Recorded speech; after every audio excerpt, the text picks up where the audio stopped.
అందరికీ నమస్కారం. శ్రీమాత్రే నమః. ఓం నమః శివాయ. ఓం శ్రీ సాయిరామ్. రేపు శనివారం పసుపు నీళ్లతో ఇలా చేస్తే చాలు, 90 నిమిషాల్లో మీ కష్టాలు బాధలు పోయి నోట్ల కట్టలు వచ్చి పడతాయి. వెంకటేశ్వర స్వామి అనుగ్రహంతో దెబ్బే డబ్బు. కాబట్టి పసుపు నీళ్లతో ఈ పరిహారం చేయండి. పసుపు నీళ్లతో ఇలా చేయటం వలన అనుకోకుండా వచ్చే కష్టాల నుండి బయటపడగలుగుతారు. చాలా మంచి ఫలితం వస్తుంది. చక్కటి అభివృద్ధి కలుగుతుంది. ఐశ్వర్యం ప్రాప్తిస్తుంది. అన్ని వైపుల నుండి ధనం దూసుకు వస్తుంది. ఎందుకంటే పసుపు నీళ్లు అనేటివి పరమ పవిత్రమైనవి, చాలా శక్తివంతమైనవి, ఎన్నో శక్తులతో కూడుకున్నవి. పసుపు నీళ్లతో ఏ పరిహారాలు చేసినా అద్భుతమైన ఫలితాలు వస్తాయి. అందుకే శనివారం పూట చాలామంది పసుపు నీళ్లతో అనేక రకాల పరిహారాలను చేస్తూ ఉంటారు. అనేక రకాల విధి విధానాలను కూడా ఆచరిస్తూ ఉంటారు. శనివారం అనేది మన సమస్యలను తొలగించుకోవడానికి ఎంతో గొప్పగా పనికి వచ్చే రోజు. శనివారం అంటే వెంకటేశ్వర స్వామికి, శనీశ్వరుడికి ఇద్దరికి ఇష్టమైన రోజే. శనివారం రోజు ఉదయాన్నే లేచి ఇల్లు క్లీన్ చేసుకొని చక్కగా స్నానం చేసుకోండి. ఆ తర్వాత ఇల్లంతా పసుపు నీళ్లు చల్లండి.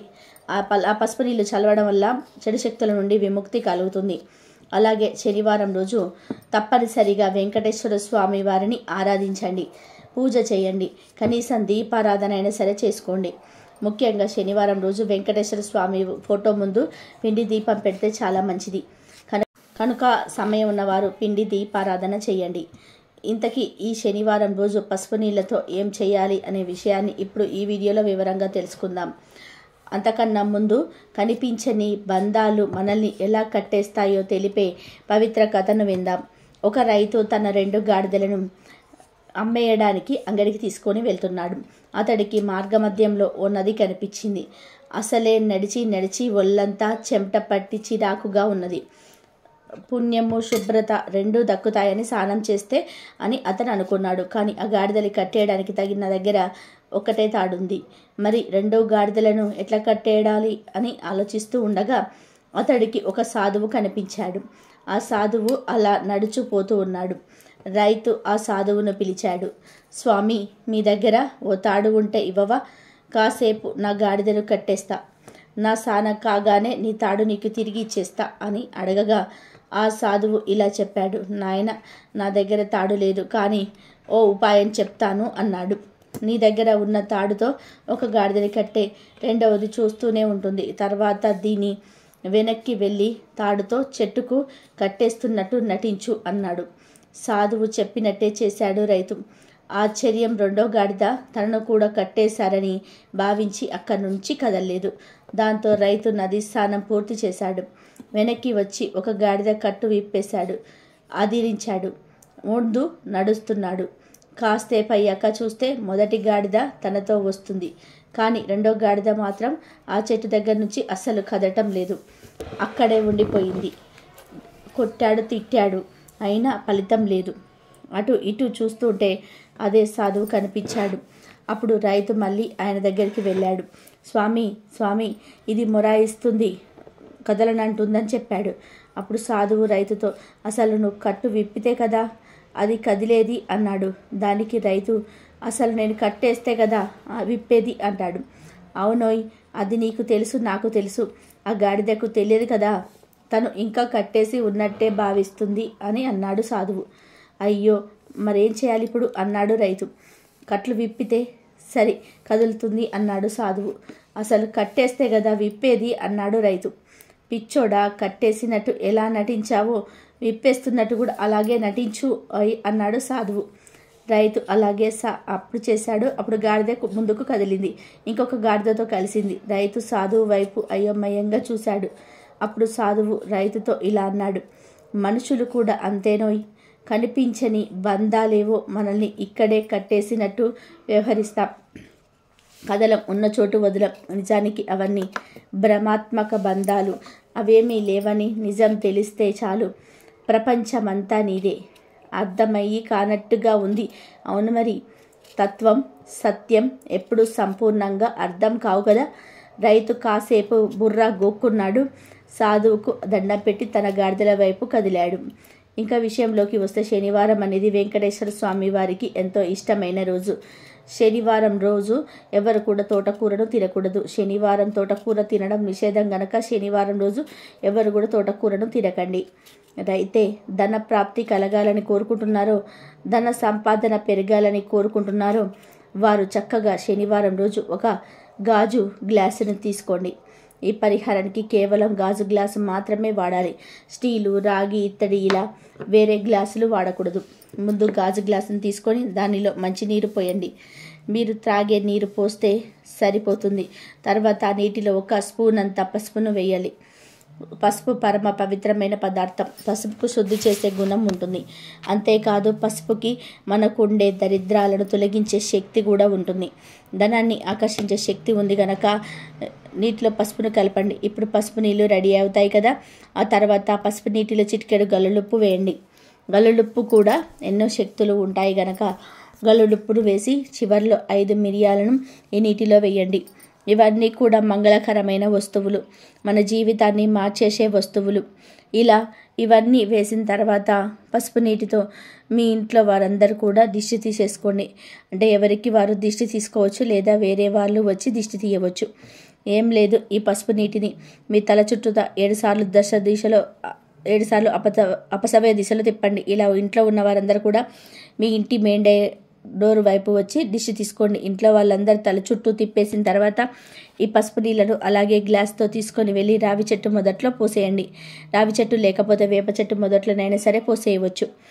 ఈ పరిహారాన్ని పగటిపూట చేయాలి. అంటే దిష్టి తీయటము మాత్రం పగటిపూట చేయండి. కుదిరితే ఆ పసుపు నీటిని పగటిపూటనే తీసుకొని వెళ్ళి రావి చెట్టు లేదా వేప చెట్టు మొదట్లో పోసేయండి. లేదు మాకు సిగ్గు, అందరూ చీప్గా చూస్తారు అనుకునేవారు మాత్రం పగటిపూట పసుపు నీటితో దిష్టి తీసి ఆ నీటిని ఇంటి బయట అలా ఉంచి రాత్రికి ఆ నీటిని తీసుకొని వెళ్ళి రావి చెట్టు లేదా వేప చెట్టు మొదట్లో పోసేయండి. ఇలా చేసిన అద్భుతమైన ఫలితాలు వస్తాయి. ఈ పరిహారం చేయటం వల్ల ధనం మీ వైపు అట్రాక్ట్ అవుతవడమే కాదు, గ్రహాలు కూడా మీకు అనుకూలంగా మారుతాయి. శని దోషాలు, గ్రహ దోషాలు పోతాయి. ఇలా చేసిన 90 నిమిషాల్లో ఖచ్చితంగా మీకు ఏదో ఒక మంచి జరుగుతుంది. కష్టాల నుండి బయటపడే మార్గాలు తెలుస్తాయి అని సిద్ధశాస్త్రం చెప్తుంది కనుక ప్రతి ఒక్కరూ కూడా ఈ శనివారం రోజు పసుపు నీళ్ళతో ఇచ్చిన పరిహారం చేసి శుభ ఫలితాలను పొంది ఆనందంగా జీవించండి. శనివారం ఆడవాళ్ళు ఈ 3 పనులు అస్సలు చేయకూడదు. చేస్తే కటిక దరిద్రం అనుభవిస్తారు. ఇంట్లో నుండి లక్ష్మీదేవి వెళ్ళిపోతుంది. శని ప్రభావానికి గురి అవుతారు. ఎలాంటి పనులు మొదలుపెట్టినా కానీ ఆటంకాలు ఎదుర్కొంటారు. శనివారం రోజున శనిదేవుని ప్రభావం నుండి తప్పించుకోవడానికి ఎన్నో చేస్తారు. కానీ ముఖ్యంగా ఈ 3 పనులు మాత్రం అస్సలు చేయకూడదు. మరి ఆ ఏ పనులు చేయడం వలన శనిదేవుడు ప్రసన్నం అవుతాడో, ఆడవాళ్ళు శనివారం రోజున ఏ పనులు చేయకూడదో ఇప్పుడు మనం ఈ వీడియోలో తెలుసుకుందాం. మామూలుగా శనిదేవుడు అంటే చాలామంది భయపడతారు. వాస్తవానికి శనిదేవుడు చాలా మంచివాడు. అమ్మా నాన్నల ప్రేమను శనిదేవుడు చూపిస్తాడు. శని భగవానుడు అంటే నీతి, న్యాయము, ధర్మబద్ధకు కట్టుబడి ఉంటాడు. గోచార రీత్యా శనిదేవుడి అశుభ దృష్టి ఉన్నవారు భక్తితో కొలిచి ధర్మబద్ధంగా జీవించే వారిని ఎలాంటి కీడు చేయకుండా కాపాడుతాడు. స్వామివారిని నూనెతో, నువ్వులతో, నల్లటి వస్త్రంతో అభిషేకం చేస్తే ఎంతో మంచిది. అయితే ఎలాంటి అభిషేకాలు చేయాలి, ఎలా చేయాలో కూడా తెలుసుకుందాం. శనిదేవుడి యొక్క నువ్వుల నూనెతో అభిషేకం చేయాలి. కుటుంబ, ఉద్యోగ, వ్యాపార, ఆరోగ్య, కోర్టు కేసులలో, శత్రువులు, రుణాల నుంచి విముక్తిని చేయాల్సిందిగా మొక్కుకొని నియమాలు పాటించండి. శనీశ్వరుడి ఆలయం నుంచి బయటకు వదిలేటప్పుడు అక్కడ ఉన్న భిక్షగాళ్లకు, పేదవారికి శక్తి కొలది ఆహార రూపంలో కానీ, వస్త్ర దాన రూపంలో కానీ, దాన ధర్మాల నిర్విఘ్న విశాల హృదయంతో చేస్తే మంచి ఫలితాలు దక్కుతాయి. శనివారం రోజున ఆకలితో ఉన్నవారికి, మూగ జీవాలకు భోజనం పెడితే మంచిది. ఉదయం సూర్యోదయం కాగానే శరీరానికి నువ్వుల నూనె రాసుకొని గంట తర్వాత స్నానం చేయాలి. ఇలా చేస్తే శని అనుగ్రహాన్ని పొందవచ్చునని పురాణాలు చెప్తూ ఉన్నాయి. మూగ జీవులకు ఆహారాన్ని, నీటిని ఏర్పాటు చేసుకోవాలి. కాకులకు బెల్లంతో చేసిన రొట్టెలను నువ్వుల నూనెతో కాల్చి చిన్న చిన్న ముక్కలుగా చేసి కాకులకు వేయాలి. అనాథలకు, అవిటి వారికి, పేదవారికి, వృద్ధులకు ఏదో ఒక రూపంగా సహాయపడాలి. జీవిత భాగస్వామితో సఖ్యతతో మెదలాలి. ప్రతిరోజు తల్లిదండ్రులకు పాద నమస్కారం చేసుకోవాలి. మనం మేలు కోరుకునే వారిని, ఉద్యోగం ఇప్పించిన వారిని, ఆపద కాలంలో సహాయంగా నిలిచిన వారిని ఎట్టి పరిస్థితుల్లో కూడా నిందించరాదు. ఎట్టి పరిస్థితుల్లోనూ బాధ్యతలను, భవబంధాలను మరవరాదు. ఈ విధంగా వ్యవహరించగలిగితే తప్పక శని భగవానుడు పూర్తి స్థాయి మేలు చేసి మంచి ఉన్నత స్థానంలో నిలబెడతాడు. హిందూ శాస్త్రాల ప్రకారం శనిదేవుడిని హనుమంతుడు రావణుడు చెర నుండి విడిపించాడు అని చెప్పబడింది.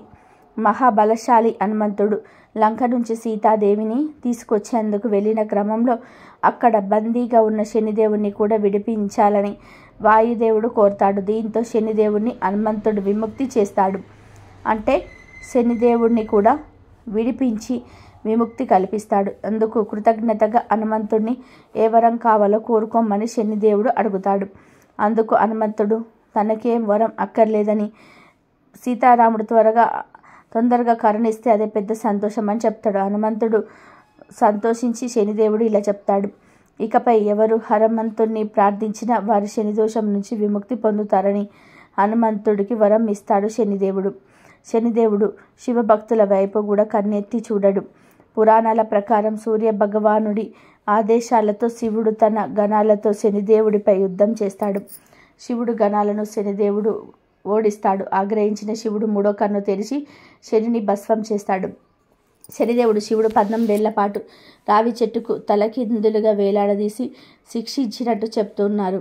అందుకే శివభక్తుల వైపు శనిదేవుడు కన్నెత్తి కూడా చూడడు అని పురాణాలు చెప్తూ ఉన్నాయి. శివుడు శనిదేవుని రాహు చెట్టుకు వేలాడదీసి శిక్షించినందుకు శనికి రావి చెట్టు అంటే భయం.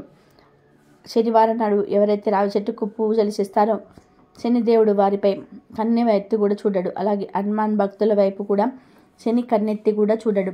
అందుకే శనివారం నాడు హనుమాన్ చాలీసా పఠించటం ద్వారా శని ప్రభావం నుండి బయటపడవచ్చు అని పురాణాలు చెప్తూ ఉన్నాయి. శనివారం రోజున చేసే పనులలో ఆడవాళ్ళు తప్పకుండా కొన్ని జాగ్రత్తలు పాటించాలని జ్యోతిష్య శాస్త్రాలు చెప్తూ ఉన్నాయి. శనివారం రోజున ఆడవారు తప్పనిసరిగా సూర్యోదయానికి ముందే నిద్రలేచి స్నానం చేసి దీపారాధన చేయాలి. ఎవరైతే శనివారం రోజున సూర్యోదయానికి కాకముందే దీపారాధన చేస్తారో వారిపై శనిదేవుడి అనుగ్రహం ఉంటుంది. మిగిలిన రోజులలో లేవకపోయినా శనివారం రోజున మాత్రం తప్పనిసరిగా నిద్రలేవాలి. శనివారం రోజున నువ్వుల నూనె, పత్తి, అగ్గిపెట్ట, సూది కొనకూడదు. ఒకవేళ వీటిని కొన్నారనుకో అప్పుల పాలవుతారు. శనివారం రోజున అష్ట కష్టాలు పడతారు ఇవి కొంటే మాత్రం అని జ్యోతిష శాస్త్రం చెప్తుంది. శనివారం రోజున తల్లిదండ్రులను, వృద్ధులను, పెద్దలను, వృద్ధులను అలాగే ఎవరిని అవమానించకూడదు. శనివారం కాదు మిగిలిన ఏ రోజులను కూడా వృద్ధులను అవమానించకూడదు. ఎవరైతే ఇతరుల పట్ల అవమానంగా, అసభ్యంగా ప్రవర్తిస్తారో వారిపై శని ప్రభావం ఖచ్చితంగా పడుతుంది. అష్ట కష్టాలు, కటిక దరిద్రాన్ని అనుభవిస్తారు. శనివారం రోజున ఆడవారు ఉప్పును, నూనెను ఎవరికి దానంగా ఇవ్వకూడదు. కాబట్టి ఆడవారు ఈ శనివారం రోజున సూర్యోదయానికి ముందే నిద్రలేచి దీపారాధన చేయాలి. నువ్వులు, నూనె, ఉప్పు వంటివి ఎవరికి దానం రూపంలో ఇవ్వకూడదు. అలాగే శనివారం రోజున ఆడవారు తోటకూరను వండకూడదు. ఎవరైతే శనివారం రోజున ఈ పనులను చేస్తారో వారిపై శని ఆగ్రహాన్ని చూపిస్తారు. జన్మల పాపం మూట కట్టుకుంటారు. ఎవరైతే శనివారం ఈ పనులను చేస్తారో వారిపై శని ఆగ్రహాన్ని చూపిస్తారు. జన్మల పాపం మూట కట్టుకుంటారు. కాబట్టి ఆడవారు తప్పనిసరిగా ఈ శనివారం రోజున ఈ పనులను అస్సలు చేయకూడదు.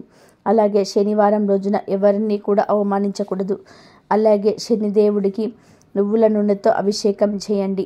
హనుమంతుని, శివుణ్ణి ఆరాధించండి. శని ప్రభావం నుండి తప్పించుకోండి. రావి చెట్టు చుట్టూ ప్రదక్షిణలు చేసి సూర్యాస్తమయం అయిన తర్వాత రావి చెట్టు దగ్గర దీపం వెలిగించండి. అలాగే ప్రతి శనివారం మూగజీవాలకు ఆహారం పెట్టండి. శనిదేవుడి అనుగ్రహాన్ని పొందండి. ధర్మబద్ధంగా క్రియను పాటించి అంటే ధర్మబద్ధంగా మీరు చేయాల్సిన పనులను చేసి శనిదేవుని ప్రసన్నం చేసుకోండి. అంటే మనం ధర్మబద్ధంగా కష్టపడి జీవిస్తే శనిదేవుడి యొక్క అనుగ్రహం మనపై ఎప్పుడూ ఉంటుంది. శనిదేవుడు చాలా మంచివాడు, కష్టపడిన వారికి ప్రతిఫలాన్ని చూపిస్తాడని గ్రంథాలు చెప్తూ ఉన్నాయి. కాబట్టి మనం ధర్మంగా న్యాయబద్ధంగా చేసే పనులకు శనిదేవుడి అనుగ్రహం ఎల్లప్పుడూ ఉంటుంది. కాబట్టి ఇప్పుడు మనం చెప్పుకున్న ఈ పనులను శనివారం రోజు చేయకుండా శనిదేవుని పూజించి ఆంజనేయ స్వామిని, శివుణ్ణి కూడా పూజించి ఆ శనిదేవుడి యొక్క అనుగ్రహాన్ని పొందండి. ఇంతవరకు చూసినందుకు ధన్యవాదాలు. Please like, share, subscribe my channel.